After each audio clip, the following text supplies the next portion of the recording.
Ladies and gentlemen, welcome back to the True Life Podcast. I hope everybody's having a beautiful day. I hope that the sun is shining. I hope that the birds are singing.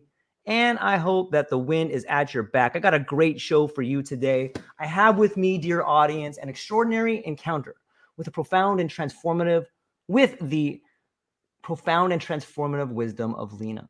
As a medicine woman, transpersonal psychotherapist, and transformational speaker, Lena brings the ancient and the modern, offering the timeless practices of meditation, energy medicine, and psycho-spiritual healing. Drawing from her rich heritage in South American, Central American, and Asian medicine lineages, Lena's ceremonial plant medicine work is a testament to her mission to heal and transform humanity and our earth through the power of energetic harmony. Raised in a hybrid Buddhist-Christian home, Lena's early introduction to meditation blossomed into a lifelong integration of Eastern philosophy and Western neuroscience. With formal training in psychology and social work, she guides others on a journey of embodied purpose and liberated wholeness.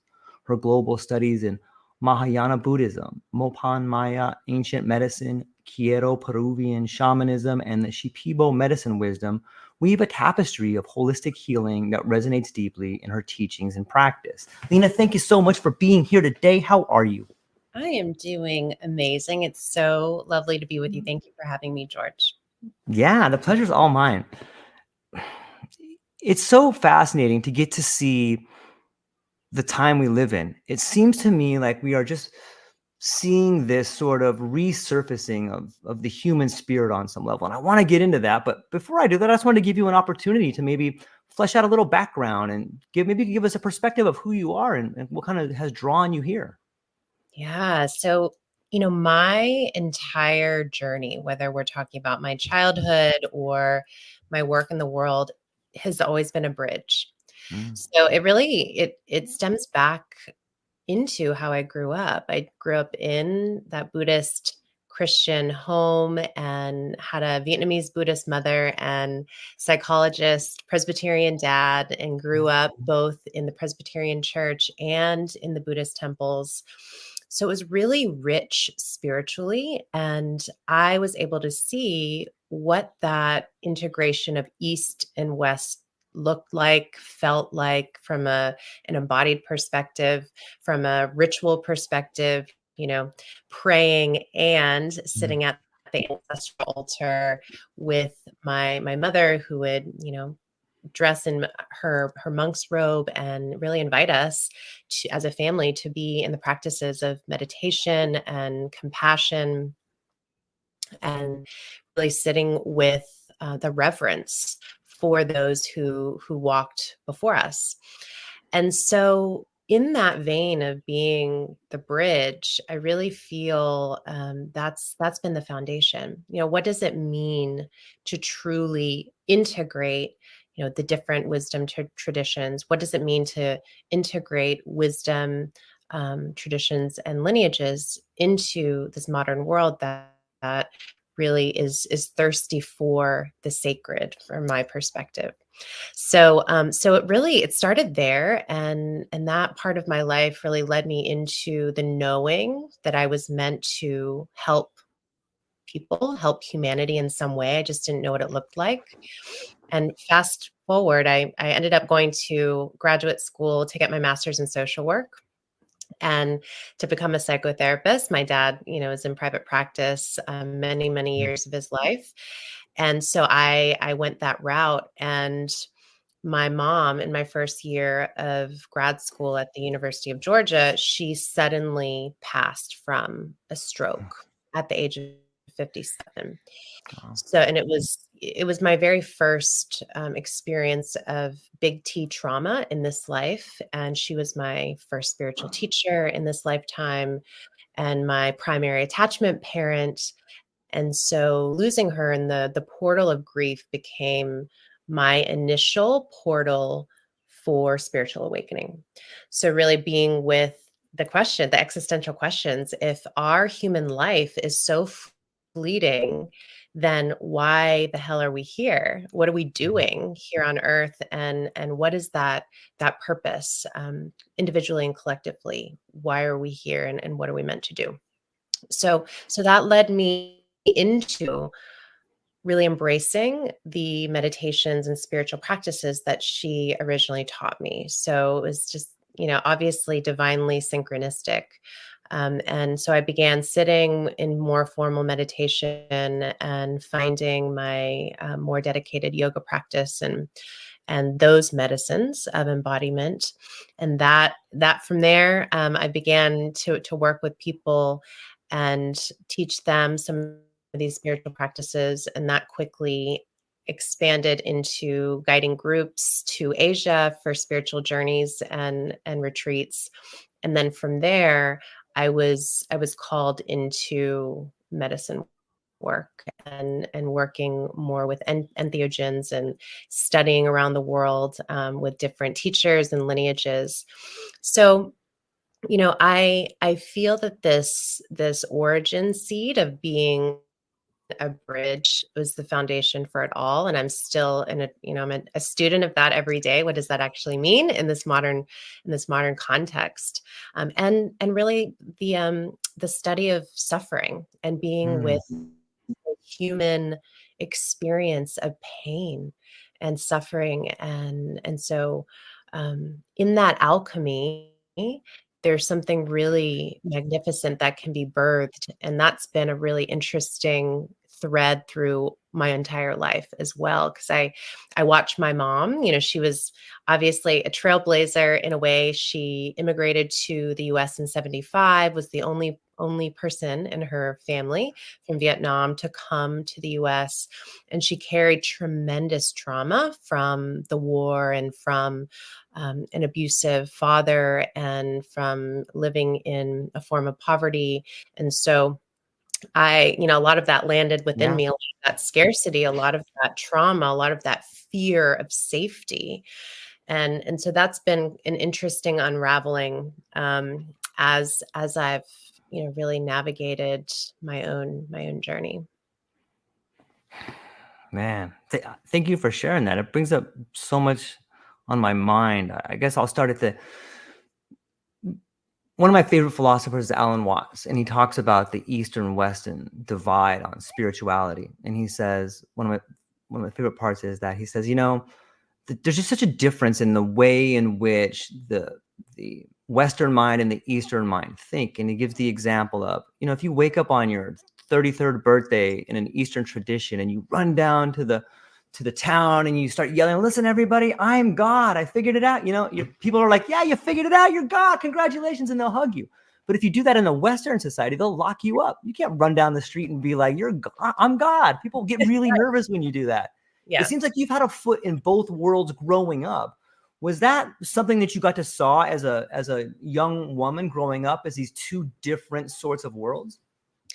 Yeah, and they didn't always Mhm. cohesively integrate, right? So Right. there's the rub of a collective culture versus an individualistic culture, right? So Right. there's that resistance. And so I saw both moments of what are the common denominators, right? So um give my dad credit. He knows, he has some sense rather of what Christ consciousness is, and how that is, can be synonymous with Buddha consciousness as well. I mean, one of the first books my parents gave me later in my teens was Living Buddha, Living Christ by Thich Nhat Hanh, one of Mm. my dear teachers, and his teachings also were very influential for my mom.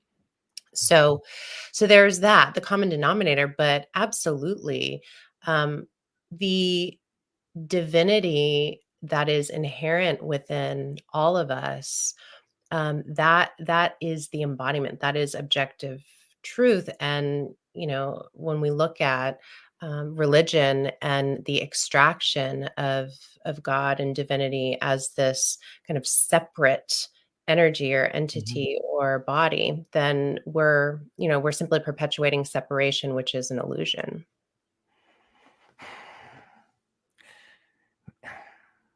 It's well said.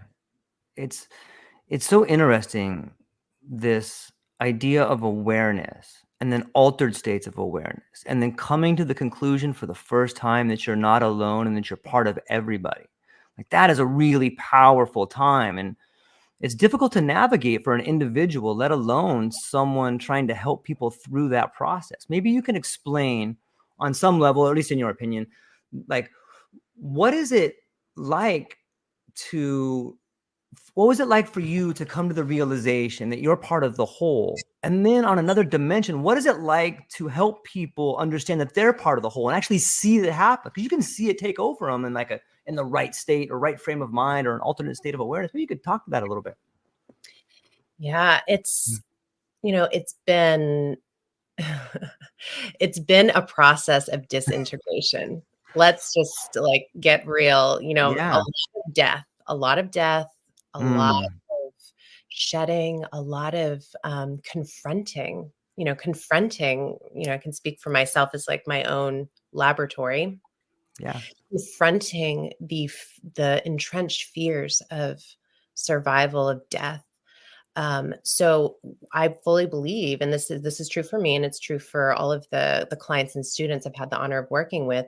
When we transform our definition and our relationship with death, and we see death as this continuation of energy, and not just giving it lip service, like actually believing that within our being and shedding and alchemizing the layers of fear that are so bound in our bodies and the fear-based thoughts in our psyches, then that's a portal into liberation and freedom. And I'm still, of course, in my human process, but um that has been the most humbling. It's the most humbling to feel the oneness, to embody the truth of oneness and the interconnectedness, the interdependence, if we want to use the Buddhist psychology term. That is one of the most humbling processes from my perspective, because we have to confront all the ways in which we still perpetuate separation. It's so interesting to think about how many people that I speak to have on some level a birth by death. And what I mean by that is having someone close to them die and then having that person have an awakening or a birth on some level. And it sounds to me like that's what happened when your mom passed away, is that somehow the scales drop from your eyes when you realize, you start asking these big questions about process versus goals versus understanding versus awareness. Yeah. Is that something that you have found that is sort of the foundation of people you work with, is this relationship with death? Yes, absolutely. That is, the life, death, rebirth cycle, being a student of that becomes the pathway, to deeper healing, transformation, and liberation. And it takes just honestly quite a bit of resilience and fortitude and dedication, and willingness to see ourselves clearly, to see ourselves through the lens of being honest with who we are and where we are on our human journey. Because a big part of our purpose in being here is to feel the spectrum of emotion, what it means to be human. So that awareness piece that you speak about, George, is essential. Yeah. And this is where the meditation comes in. And this is why I've been guided in my own work to, I weave, I am an instrument of the healing work and the transformational work that moves through, and that touches on different lineages. So from my Buddhist foundation, the more yin side of medicine, being that external observer of our internal experience, becomes key, because we can objectify our thoughts, we can objectify currents of emotion, and go deeper into our understanding of what it means to constantly be in the state of recreation and evolution. Mother Earth, Pachamama, wants us, desires for us to recreate through us, and for us to be vessels and instruments of her healing. So that means, we we are in that life, death, and rebirth cycle continuously if we're on the path of authentic spiritual healing. Yeah, it's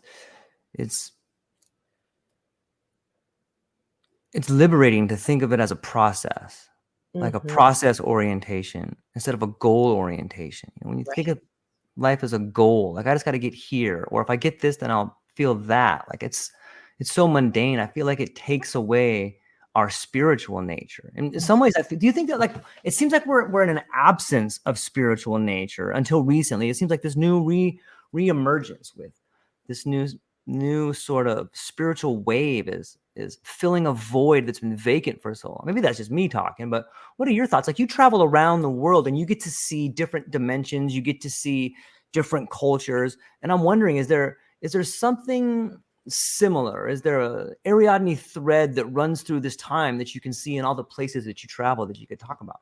What a great question. I love that question came through. Divinely guided. Yes. There's this thread, and I'm very visual, so I'm seeing this tapestry. There's this thread of desire for truth and meaning. For truth and meaning. And that doesn't mean, obviously, we see chaos in the world. We see war. We see conflict. But a part of that, not to get all the way down the rabbit hole of this, but a part of that is to see the reality of the light and the darkness and to come into balance, right? Come into balance with the collective energy.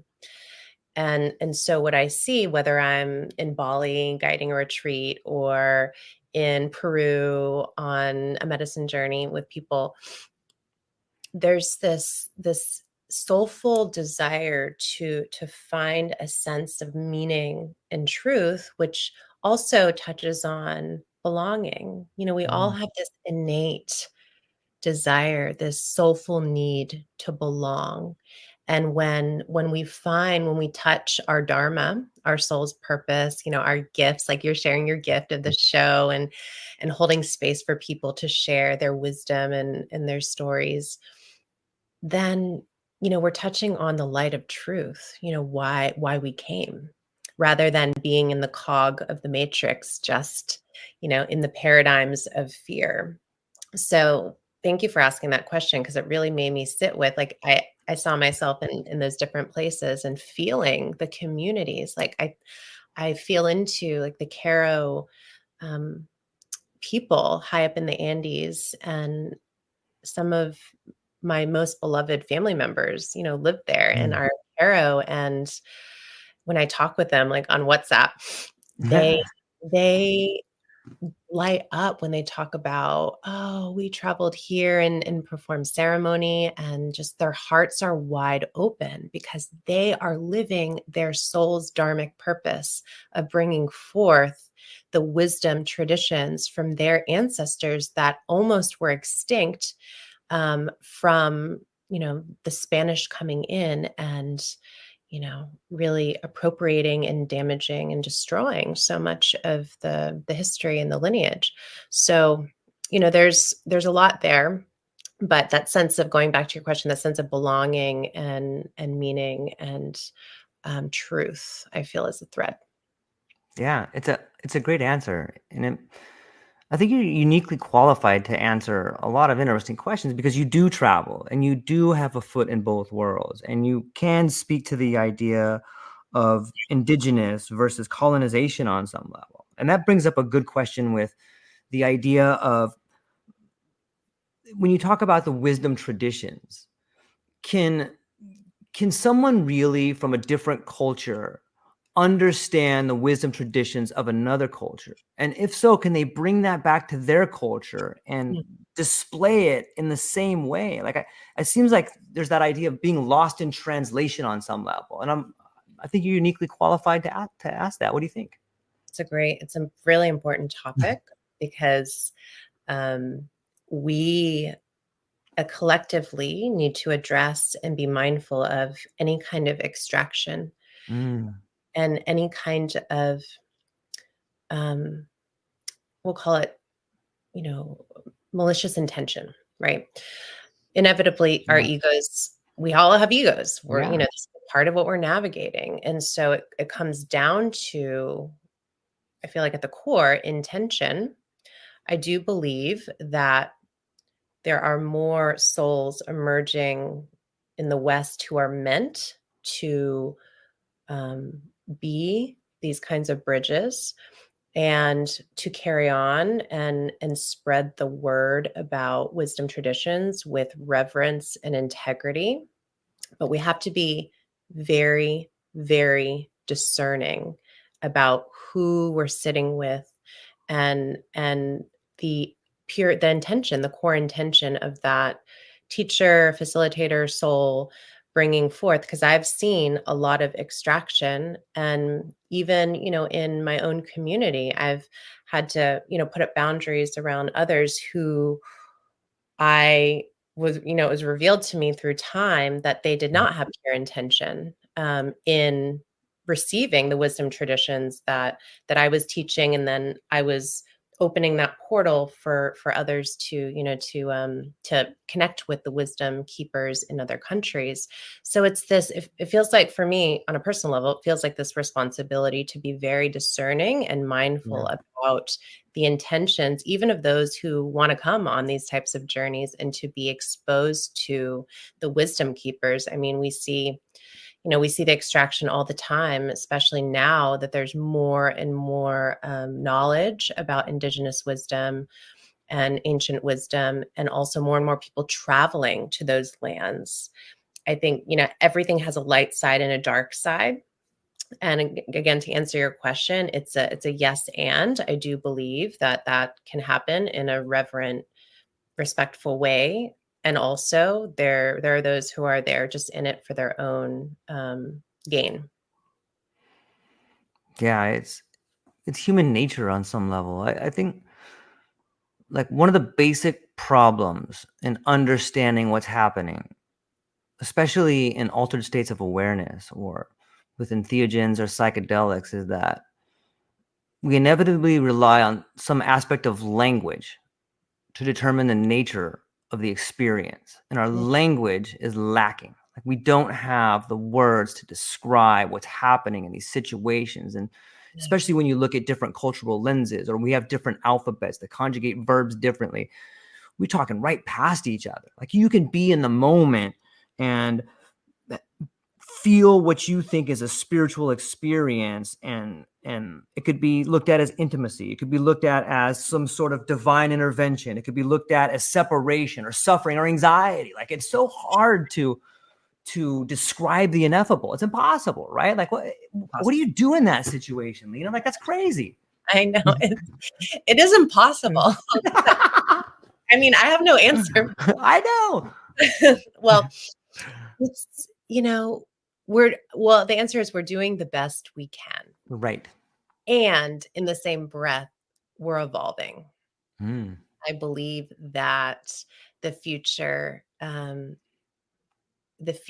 our evolution, as evolution of consciousness, but specifically evolution of humanity on this planet, a lot of frequency, sound, vibration is a big part of the relationship that we're going to deepen in order to continue to evolve and expand and develop.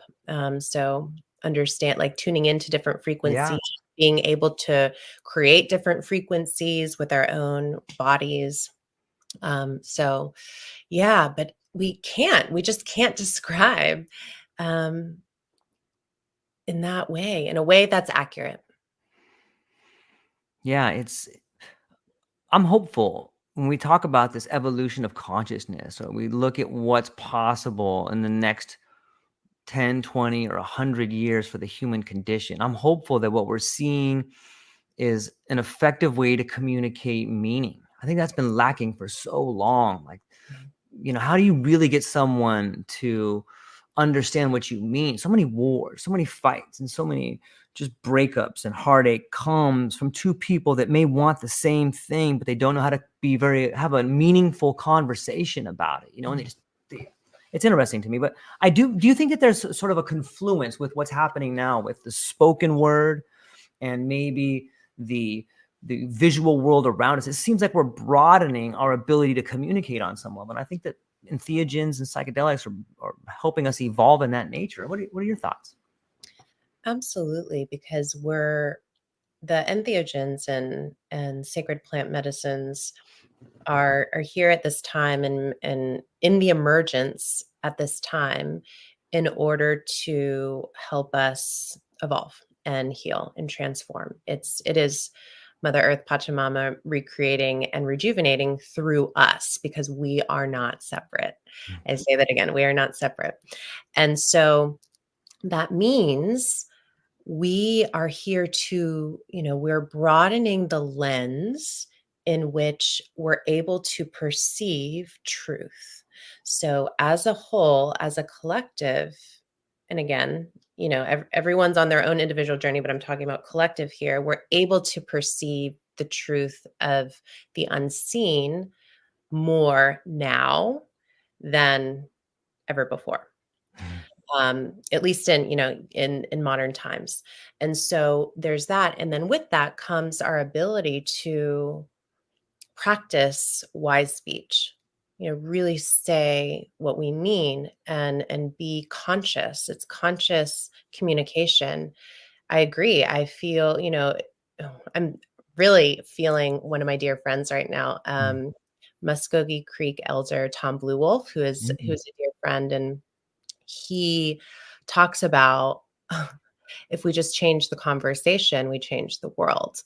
And he says, it's just a lot of people having a bad conversation on earth. And so we need to change the narrative, change the conversation. And in indigenous cultures, there's certain words that don't exist. And he talks about if you haven't personally experienced it yourself firsthand, you're not allowed to talk about it.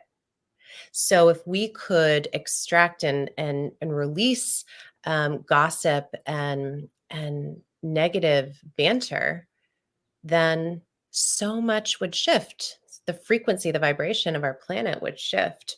So yeah, I absolutely agree. I feel like the communication is really evolving, refining, elevating, and becoming more conscious, meaning more in alignment with the soul and in alignment with truth. Yeah, it's well said. I got some more questions, but we have one from our audience right here. It says, "Hi, Lena. You were introduced to meditation as a young child in a hybrid Buddhist-Christian home. Can you share how this unique upbringing influenced your path and shaped to psycho-spiritual healing?" Yeah, thank you for your question. When I was a child, it was normalized for me to see ritual. It was normalized Mm, for me to experience what I call the sacred, the sense of energy, something so much greater than yourself, and that you're a part of that wholeness, that oneness. And so I would say that that normalization really became threaded through everything, especially as I moved more into psychospiritual healing. I like to say that meditation is my first medicine. It was my first spiritual practice. And through the portals of stillness and silence, that's where I really began knowing myself beyond the I, beyond the ego, self of expansiveness, of limitlessness, of energy, of soul. And that upbringing really taught me too, like no separation, right? I could have a dad who loved sports and going to church and was from the South, and a mom who was from Vietnam with completely different culture and practiced Buddhism and ate vegetarian food with the monks at the temple. I mean, it was a beautiful way to see how love transcends spiritual paths or religions. And so that level of connectedness and compassion and love is it's in my DNA. It's in everything. The oneness And so that sense of oneness, love, compassion, again, birthed a great foundation for the psychospiritual work that I do. It's interesting to think about the East and the West and Buddhism and Christianity. And then you bring up DNA. It makes me think like the double helix. And then here you are, this bridge in the middle between them. You know, it's interesting to take it from that angle. What was there? It seems to me like you may have an interesting take on sacrifice. If you went to the temple and you saw your mom giving food or talking to the monks or bringing them food, and then you see your dad go to church, like what is your definition of sacrifice and its relationship to surrender? Sacrifice. It's interesting. I have like reclaimed that term, if that makes sense. I used to have like a negative connotation, but sacrifice means to me, my definition is releasing the aspects of yourself or your life that are not in alignment with your true nature, that your authentic path. So meaning like there are going to be things like if something's a priority to you and your soul and your path, then you're going to have to let go of certain things. And example I can give is being on this path has not been easy. Um, I've I've gone through, I would say, 3 primary dark night of the soul initiatory processes. And in a part of that, I was disconnected from my family of origin for some time, a handful of years, because they they literally thought I was going crazy. They thought I was being brainwashed and in a shamanic cult. They just could not wrap their minds around, you know, leaving a marriage that looked perfect on the outside, but was spiritually and emotionally vacant on the inside. They didn't understand my interest in, shamanic healing. It just, it didn't fit into the boxes that they had, the constructs that they had. So I would say, in my definition of sacrifice, I sacrificed those time, the relationships with those original family members, in service of my greater path and my soul's purpose. Now, I don't say that in a negative way. I say that that was a conscious choice, and I don't regret a moment of it. But we do sacrifice things on our journey, and to me that means really relinquishing or letting go of people, situations, parts of self in service of the greater good. Yeah, it's fascinating to think about the idea of sacrifice. When you look back on it, thank you for sharing. I know it's a personal story. I appreciate that. Do you feel sometimes the nature of sacrifice changes when you look back at it? Like if I've been in relationships where I felt like I was sacrificing by leaving. But then when I look back at it, I realized I was sacrificing by being in it. Like I really was sacrificing my true nature of who I am. And then it becomes like a growth experience. Have you noticed that as well? Yes, absolutely. Yeah, it's and we can look at it from the different perspectives, which I love that you brought that in. I think about, for example, thinking about my first marriage, I was sacrificing my truth. I was sacrificing, um, you know, a more authentic way of being in service of the illusion Mm. of comfort, right? Like being liked by my community, by my family of origin, because it fit into their paradigm of what was successful or what was, desirable.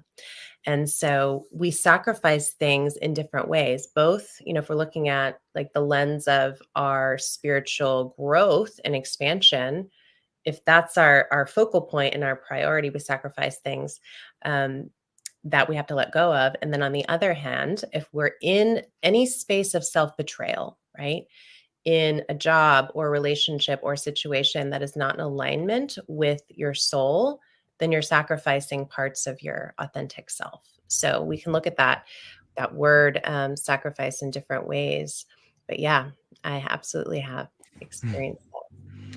We got a comment from the one and only Clint Kiles from the Psychedelic Christian podcast. A great podcast, by the way, Clint. People should check it out. He says, I believe that we are finally acknowledging that the materialistic Cartesian rationale has left us spiritually malnourished. This mode of thinking has hollowed out even our faith, religious institutions. Starving masses are now seeking spiritual nourishment. Lena, what do you think? I concur. Hi, Clint. I agree. And that goes back to what we were talking about. There's this thirst for the sacred. There's this thirst for truth, right? And it's, that's just going to grow and expand. And I feel that conversations like this and I, Clint, and the work that you're doing, it's essential. I mean, it is spiritual nourishment. That's a perfect term to use, I would say. Yeah, and he touches on so much like the Cartesian materialism, and is it ever difficult? I know that when I travel, I used to live in Mexico when I was younger, and it was so interesting to get to live down in a part of the world that was without all the material comforts that I had. And I felt like an outsider on some level, and I was. But it's just interesting to get to be submersed in a culture and realize where you come from. What is it like for you coming from where we live? Like, we live in an incredible country that has so much wealth, and then going to places that may not have as much materialistic wealth. Like, how does that make you feel? Does it make you feel awkward, or, it's an interesting concept, right? It is an interesting concept, and it used to really make me feel insecure, awkward, or really wanted to hide, the parts that kind of were more obvious, that I was from the Western world, Right. And I felt that way a lot, as a child, traveling to Vietnam and traveling down the dirt roads, and, being with my family in, what were beautiful, like thatched roofs with no electricity and dirt floors and all the things, from that lens. And now, such a good question. And it's really interesting because I feel that there's a level of, and this is, from my own personal perspective, there's a level of resource and wealth distribution, obviously, that's needed around the globe. And a part of that for me, and for others that I've worked with that are also kind of in this space of being a bridge, there's an energy of abundance consciousness, we'll say, that is beyond the material. Yes, we can have like beautiful jewelry and really, treasure and like those things. There's nothing wrong with that. But the question becomes, what is the intention, right? And going into those countries, we can be a beacon of light, of abundance, of planting seeds, of distribution of resources, of leaving those places more, better than the way we found them. Depending on our intention, we can bring in that intention and we can embody that.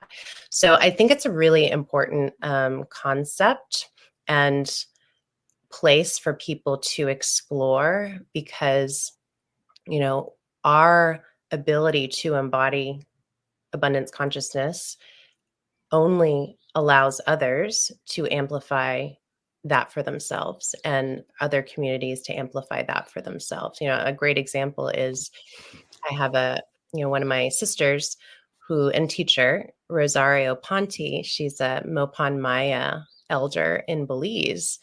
And we were talking when I was with her last about how much to charge people, for her sessions, and that she deserves to receive money energy from the work that she does.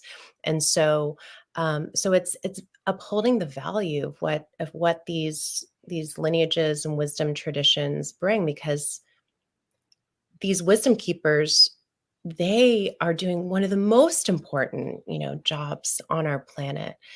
And yeah, it's, abundance and resources, and money, energy in particular. It's an important topic, especially as we're talking about creating more equity.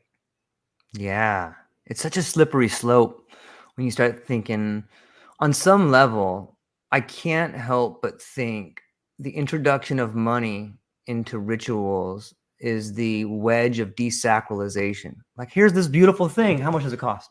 You know what I mean? Like, as soon as you introduce this transaction between it, it's like, what the fuck are we doing? What are we doing here? You like, I understand needing to transfer resources on some level, but it seems that like the idea of introducing money into it, and you can't get around it. Like there's no way to get around it, but introducing money into it seems to be desacralization on some level. Is that too negative?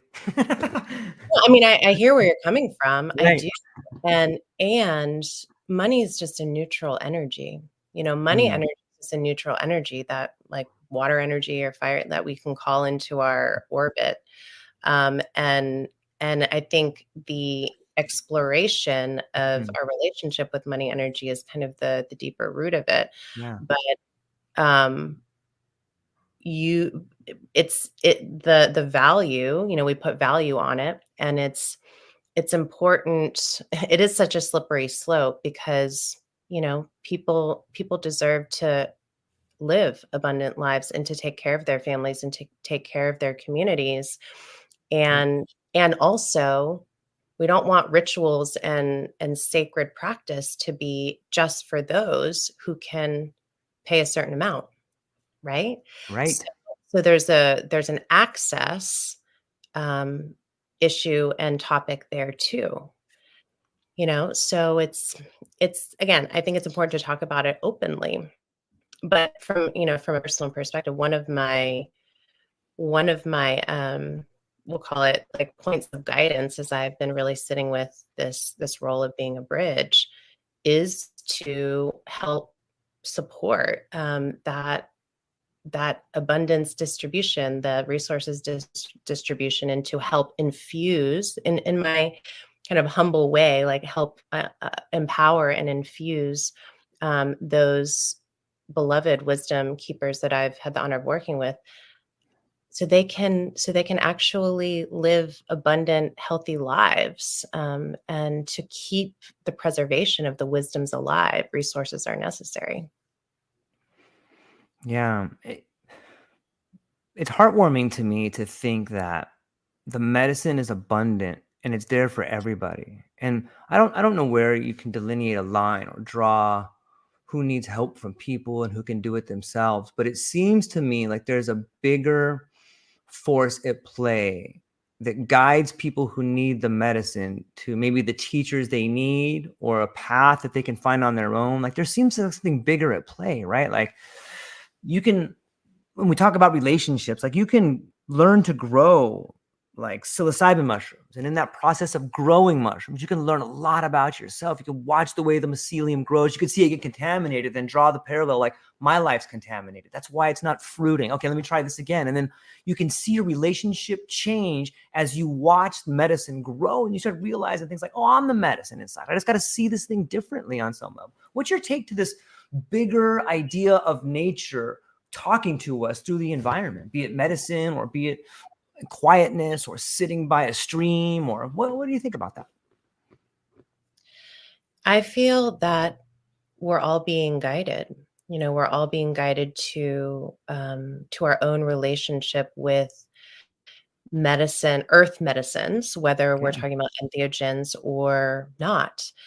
Entheogens are not for everybody, and that's important because, again, rather than being in like consumption culture Mm. where we're saying microdosing is for everybody, or ayahuasca ceremonies are for everybody, that's just not true. So this is an inside out process of intuitive knowing and guidance versus allowing external forces to tell you what you need. And and to your point, that is it.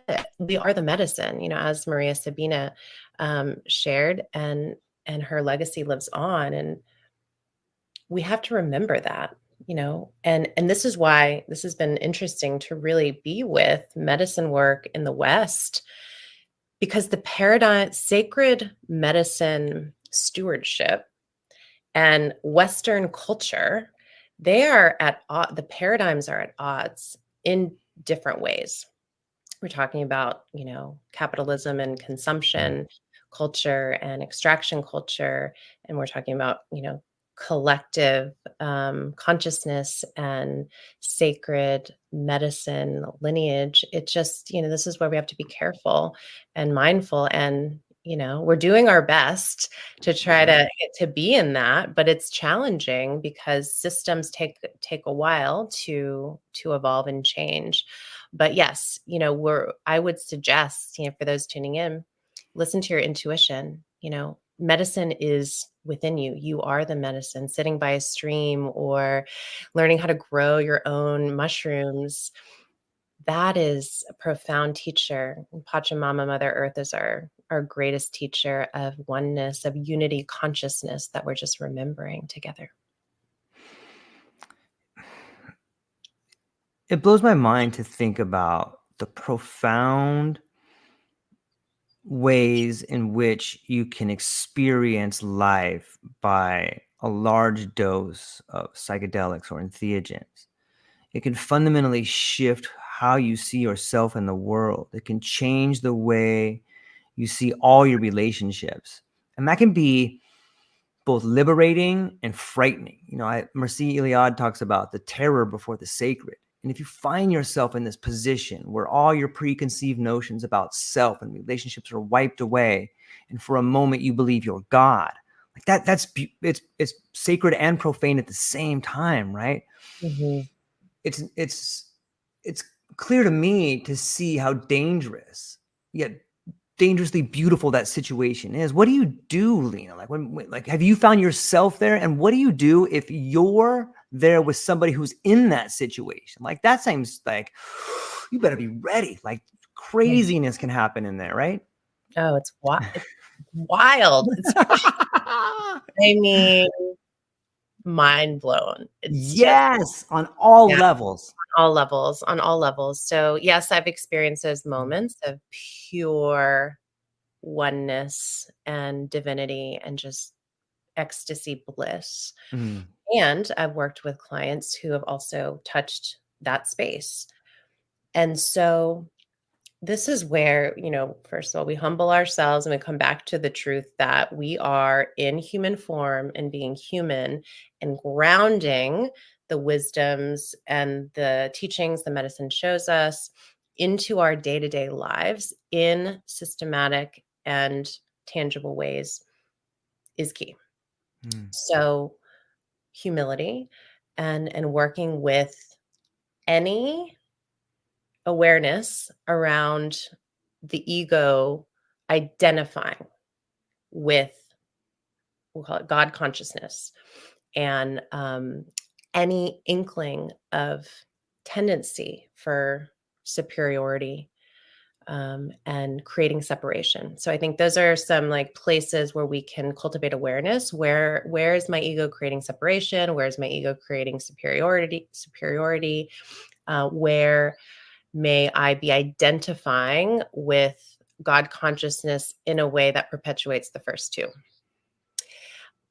And bringing into, okay, how can I see that oneness in my ordinary day to day? So it's like the ordinary moments become the extraordinary moments.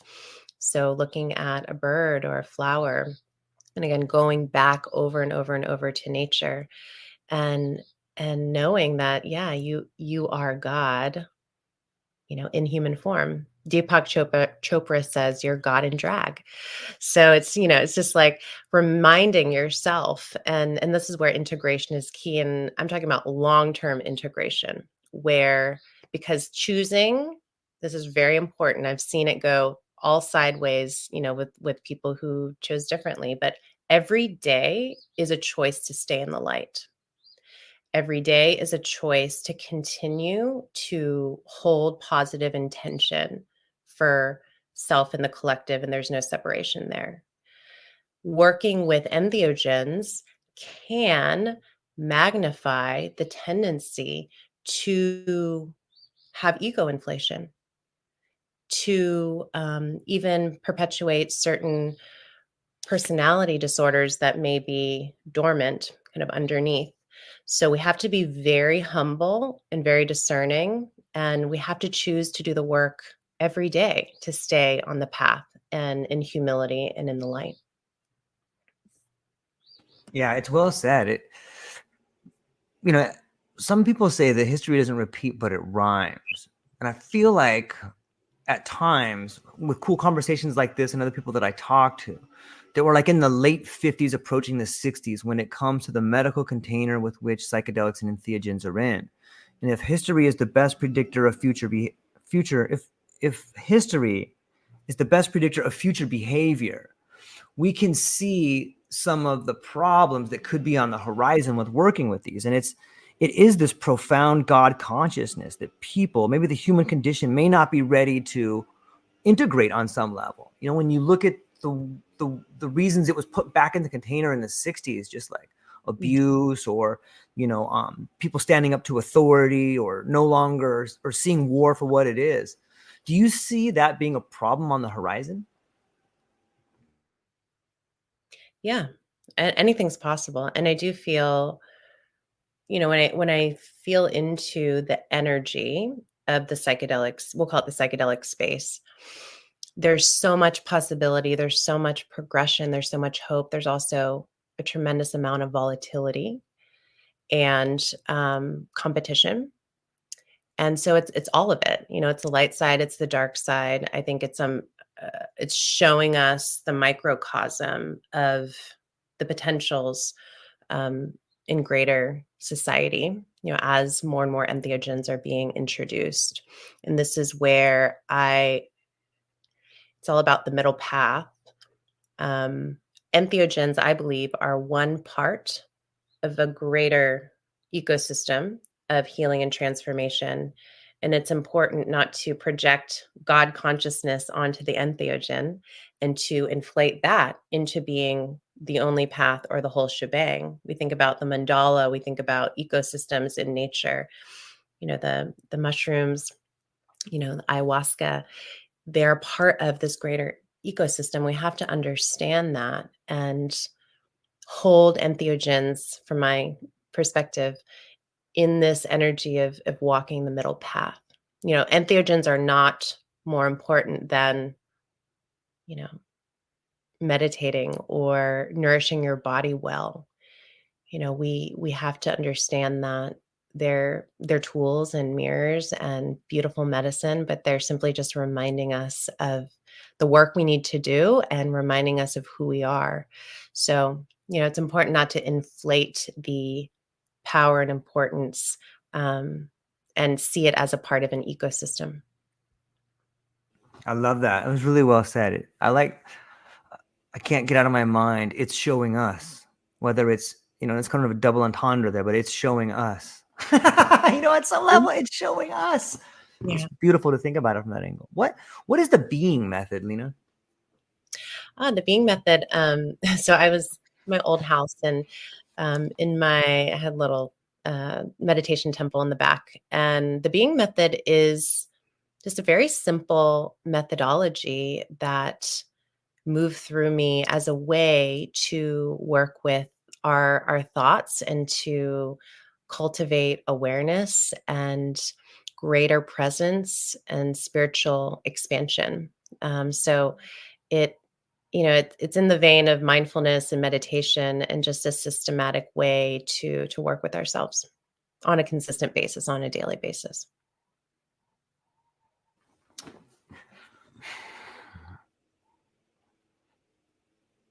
What do you think are some of the biggest lessons you've learned since you've begun going out and helping people?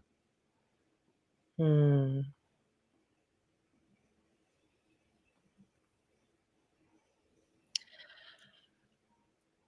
That first is that we are so much more alike than we are different. We are so much more alike than we are different. We all yearn for the same things. We all yearn for love and belonging and connection. And we all yearn to find a sense of meaning and purpose in this life. And if we can focus our awareness on those common denominators, we can heal so much of what creates separation. So that's huge. And no matter what culture, no matter where the person comes from, that is, that comes up right away as you answer the question. Another thing is that everyone's path, everyone's journey is their own responsibility. And the reason I say that is, I was very aware in my journey of helping people. I became very aware of the ways in which my heart and my desire to help others perhaps took too much responsibility for their outcome. Mm. And this is where, as a facilitator, a healer, a practitioner, a therapist, a coach, we must consistently give the power back to the person, because there is their choice to do the inner work. We can be the guiding light, we can be the sacred guide and the container holder, but it's their responsibility to do the work and to stay in the light and to choose to choose to change and evolve every day. That is their responsibility. And I think about even like my mom's death. She died from a stroke, from stress, from trauma. And that was her path. For so long, I, had all the thoughts of, perhaps I could have done something differently. Did I cause her too much stress? Like all of the things. But everyone's path is theirs. And that is such a sacred truth. We all, I would suggest us all to come to terms with, because it can release us from attachment to other people's outcomes, whether it's a client, a friend, a child, a family member. So those are two that come to mind. Yeah, thanks for sharing it. I'm just always so curious as to the nature of help. In my life, I have found that the people that I'm helping are helping me more than I'm helping them. At least I see it from that angle, because I'm like, oh, I see this thing in them. But really what I see is a thing in myself. And by talking to them about how they're solving that, I'm figuring out how to solve it for myself. It's such a beautiful way to see it. And I think alternate states of consciousness allow us to see that third person point of view, or better yet, they allow us to see ourselves and other people. It's such a healing thing, right? It's so healing. You bring up such wisdom there, that's sacred reciprocity. That we talk about sacred reciprocity in terms of plant medicine. We can talk about sacred reciprocity in terms of our divine interactions with other humans, whether it is someone you are helping, it's someone you are, you have an acquaintance connection with or a deep relationship with. We're in this energy exchange constantly. And that's not by coincidence. It's Mm-hmm. by divine design. It's by co-creation. We're all co-creating all of the time, all of the time. And that's what we're meant to be doing, seeing a part of ourselves in another, because they're all mirrors, all mirrors. And it's definitely bidirectional. What does that mean, bidirectional? That there's an energy exchange. Like I'm Mm, sitting here and I'm sharing and you're asking me questions, but I'm receiving so much right. energy and learning from you. And so that that is, when I say bidirectional, it's just another way to talk about the energy exchange Yeah. between, for example, two humans. And we can have energy exchange between, ourselves and a tree or a butterfly. But that bidirectional energetic nature of relationship, the more we attune to that, the more we can be agents of harmony. Yeah. I like that. I feel on some level, isolation is such a while it can be a gift and it can allow you to see colors more clear and hear sounds better and colors more brighter, too much isolation seems to atrophy the relationships that we have in our life. What do you it just seems to me like we've kind of gone through an epidemic of isolation. Maybe it was COVID, or maybe it's our own fears, or maybe it is our ideas of not being enough. But maybe you could speak to that idea about our relationship to isolation. I feel we need on our path of evolution, we need periods of isolation. I know I've experienced them in different ways, being isolated from my family of origin, being isolated just, you know, because I chose to be, because I needed to really integrate some deep lessons. Because it's the isolation that allows us to reclaim, I feel, a sense of sovereignty, that our sovereign nature, our essential power, our vibration, our frequency, and our self, beyond identifying with our roles, beyond identifying with the external world in various ways. So, of course, there are different forms of isolation. We can be around people all the time and feel isolated. And everything contains its opposite. So, isolation also teaches us that we're a part of the whole. So, if anyone is feeling isolated or lonely, I think they're different things, subtly different. It also teaches us that the opposite is always true. The opposite is always true. And in order to experience the embodiment of true, authentic wholeness, we must experience the polarities.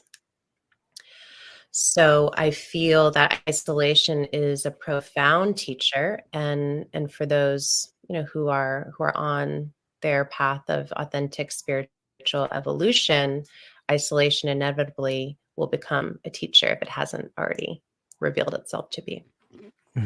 It's well said. It's an interesting thought experiment to do, to think about isolation. Spend some time in an isolation tank and think about relationships. Lena, what does it look like? Let's say that a student finds you, they talk to you, and they want to work with you. Can you run us through how do you build a relationship with someone? What does that look like that might want to learn from you? Yeah, and this is evolved too for me. So currently, I'm in a place of evolution myself, in transition, where I'm working with individuals still, but on a very limited basis. Like we'll say those souls who I'm very much guided to support and to hold space for and to teach.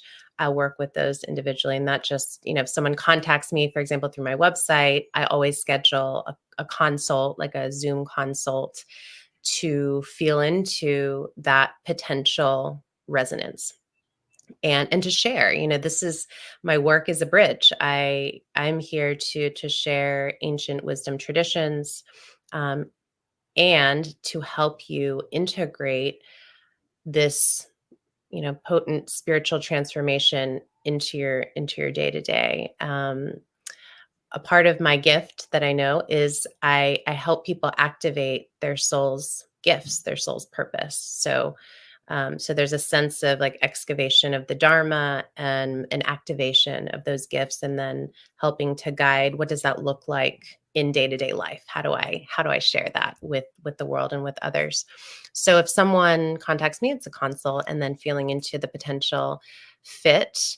And then we go from there, and it's just different per person. Some people, work with me for 6 months or 12 months. Medicine work may or may not be a part of it, again, depending on where they are and what's calling to them, from that soul perspective. And then, outside of that, I'm feeling very much guided to do more teaching and speaking and doing more group work, just to share the work with more people in a more impactful way. So it's not so much one-on-one, but Yeah, we'll see where the journey takes me, but I'm just surrendering every day to it. Yeah. Sometimes I wonder what the next phase is after the medical container. I think that there is a real possibility for enhancement of life on so many levels, but we seem as if we are keeping everything in this medical container for some reason. Do you see an evolution of this process being expanded beyond the medical container? Yeah, you mean like the medical model and that being the predominant way? Yeah, like engineers, sports people, like everyone on some, okay, I shouldn't say everyone, people who want to pursue their dreams at the highest level could be using different, call them plant medicines, or maybe call them exogenous neurotransmitters, but they could be using these alternate states of awareness to enhance their life, to live something they didn't know was possible. And while I understand the need for the medical container and the people, those of us that are working through trauma, I think it's limiting in some ways. Like, it Mm. forces us to look at these medicines as only a way to heal trauma. But I think that's just a small sliver of what is possible. I'm hopeful in the future to see people moving into, different areas of like enhancement. Like, I can help, like, I people can help you see yourself living a better life and performing at a level that's better. Is that, I don't know if that makes sense.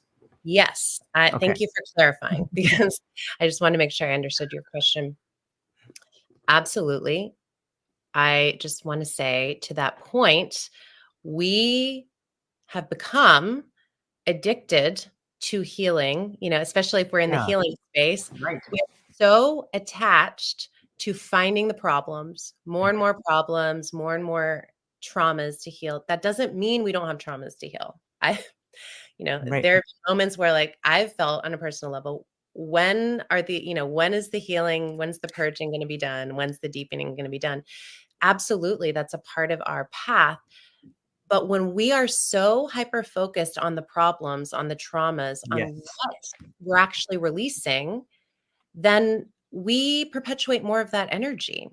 So, can we balance it and talk about entheogens or plant medicines for performance, for personal optimization, human Yes. optimization, for expansion, for creativity, for resilience building, for, you know, what do we want to cultivate is my question. And let's Yes. bring that in and connect that again for those who are a good fit and who are called to the medicine.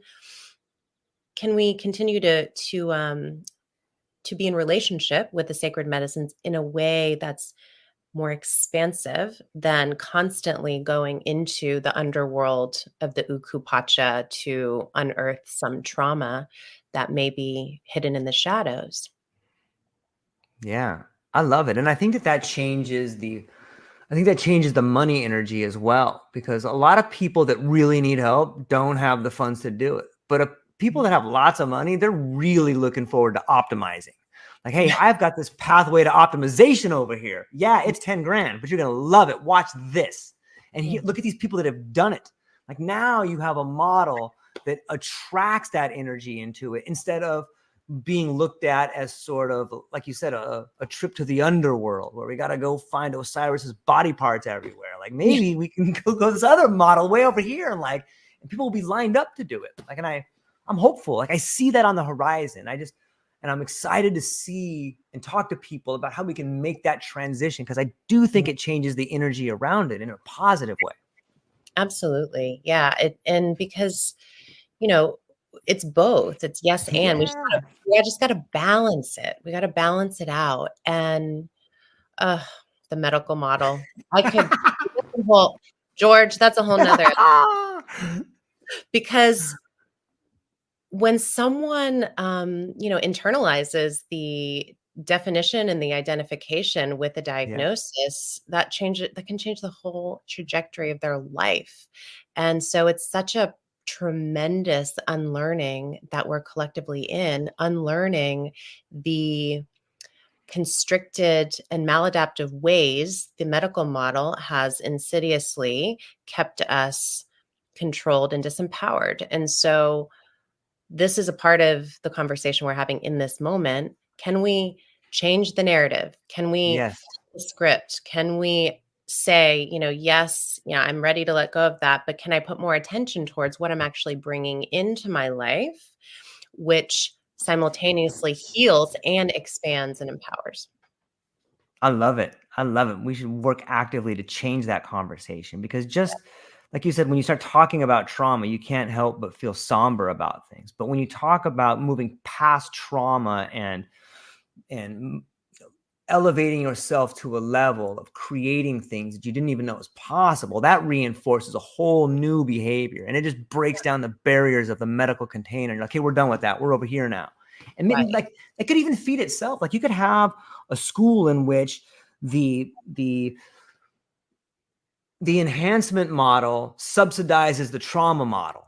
You know what I Mhm. mean by that? Like the people that are coming in to be optimized, yeah, it's this much, but you're having the whole neural feedback, you're having everything, and it's a layered sort of 5-day, it's beautiful, and it costs as much. And on top of that, what you're doing is you're providing a scholarship for this person down here that's been abused. Like it's That's it. beautiful, right?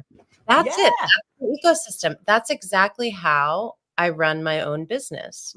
When people come in and to work with me individually, it is an investment, and I feel very anchored in that, because Yeah. it's an energy exchange. I know my value. I know what I'm bringing, and also I'm very open to working with the pro bono client that the full fee client is paying for their scholarship. Yeah. This is where we have to create access and the distribution in a way that feels really equitable and fluid. So, yes, I totally agree with you there. Yeah, I think that should be emphasized. I think everybody could get around that. Like, yeah, I'm gonna do that. And the person doesn't have to feel bad because they have more, and the person that doesn't have more gets to come in too. It's like it's full community, and on some level, it I think it harkens back to ceremony and ritual. And there's something interesting about a ritual that you get to go through your whole, or a rite of passage is even better, because as a rite of passage, as a young man, I get to see my older brother or my cousin become a man when I'm a boy. And Mm. then when I know that I'm going to go through that ceremony, so I get to see it on all the levels throughout my life. I'm the child, I'm the young boy becoming a man, and then I'm the man providing the ceremony. But I get to see myself through that, and I think we could see that if we change the rite of passage ceremony using the plant medicines. I don't know. I go off on tangents sometimes, Lena, but I love it's a beautiful thing, right? It is a beautiful thing in the flow. But I agree, we see those aspects of ourselves. I mean, like, this is where life is the living ceremony. Life is Yeah. the living ceremony. And ceremony is not just when you're with the medicine and you're in that expanded state of consciousness. Every day is. And that's how can we move from wise action, from action that comes from love. And when we do, then we create a different resonance that really truly can change the world. Yeah, I think that's where we are. I think we are on the cusp of incredible change in our personal lives and in society, and that we all have a role to play by becoming the best versions of ourselves. And I took you way past the hour mark. Apologize for that, but I'm so thankful to get to hang out with you and talk to you. It was a great conversation. But before I let you go, where can people find you? What do you have coming up, and what are you excited about? Yeah, I'm excited about so much, but people can find me on social media. So my handle on all my channels is at I am Lena Franklin, Lena Franklin. And I'm excited about the interconnected capacity of all of us to be in community together to truly create a new earth and to create change, like sustainable change for our planet that so desperately needs needs us, to continue this elevation, expansion. And a part of what I'm excited this year to be offering is our annual Expand Peru trip, which is a journey back home to the wisdom keepers that are my family. Caro, my Shipibo teacher and brother, Maestro Pablo will be a part of this journey. So it's a spiritual initiation journey through the Sacred Valley. So all of those beautiful teachers will be traveling with us the entire time through the Sacred Valley. And those who join will be receiving initiations and ceremonies, the rites of the Munai Ki, and there is an optional ayahuasca ceremony. So it's a life-changing trip. It's it really very much speaks to that bridge of the eagle condor, the north and the south, the east and the west, and connection to these wisdom traditions. So I invite whoever's called, would love to have you, and that's September 21st through 29th. So that's on the horizon, and then beyond that, just continuing to have fun on this human journey. Let's enjoy it.